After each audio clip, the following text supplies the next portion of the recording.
दोस्तों, क्या हो कि आपके भाई या आपके बेटे दुबई कमाने गया हो और वहां से एक ऐसी खबर आए कि वह किसी मुसीबत में आ गया हो, तो आपको कैसा लगेगा? आप सोच में पड़ जाएंगे, आप बर्दाश्त नहीं कर पाएंगे। जी हाँ, एक ऐसा ही मामला बिहार के पूर्णिया जिले से निकल के आया है, जहां एक 26 साल के युवक जिसका नाम मौजूद आलम है, जो बेहतर जिंदगी की तलाश में दुबई गए थे, लेकिन अब हालत ऐसे हो गए हैं कि वो डर और दहशत के साये में जी रहे हैं। जी हाँ, तो पूरा मामला क्या है और ये घटना कहाँ का है, चलिए विस्तार से जानते हैं।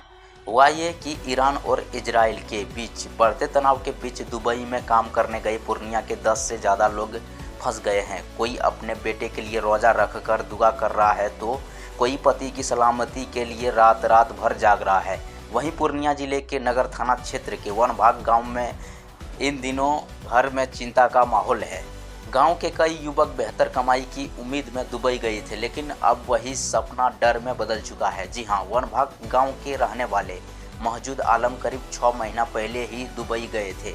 वहां वे एक कंपनी में पैकेजिंग का काम करते थे। हर महीने करीब 30 से 40 हज़ार रुपये घर भेजते थे। घर की आर्थिक हालत सुधरने लगी थी और परिवार को उम्मीद थी कि अब जिंदगी बेहतर होगी, लेकिन अचानक ईरान और इजराइल के बीच बढ़ते तनाव हमलों की खबर के बीच दुबई में भी हालत बिगड़ने लगी। मौजूद ने वीडियो कॉल पर अपने पिता से कहा, बाबा, जहां हम रहते थे वहां बमबारी हुई है। कंपनी ने हमें सुरक्षित रखने के लिए दूसरी जगह शिफ्ट कर दिया है।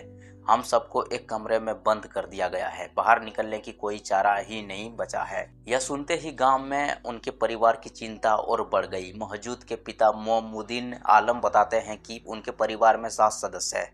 2 बेटियों की शादी में सारी जमा पूंजी खत्म हो गई थी और कर्ज भी हो गया था। ऐसे में बेटे के दुबई जाने से उम्मीद जगी थी, अब घर की हालत सुधर जाएगी, लेकिन अब बेटे की जान को खतरा देखकर पूरा परिवार परेशान है। मौजूद की मां और पत्नी दिन रात उसकी सलामती की दुआ कर रही है। परिवार वालों ने उसके लिए रोजा तक रखा है ताकि वह सुरक्षित वापस घर लौट आए। मौजूद ही नहीं बल्कि वनभाग गांव के कई युवक भी दुबई में फंसे हुए हैं। ये सभी लोग वहां क्रेन चलाने और अन्य तकनीकी काम करते थे और हर महीने करीब 50 हज़ार रुपये तक कमाते थे, लेकिन बमबारी के बाद से कामकाज पूरी तरह बंद हो गया है और सभी लोग डर के माहौल में जी रहे हैं। इधर गांव में उनके परिवार की धड़कनें तेज है। हर दिन बस एक ही दुआ की जा रही है कि उनके बेटे सुरक्षित घर लौट आए।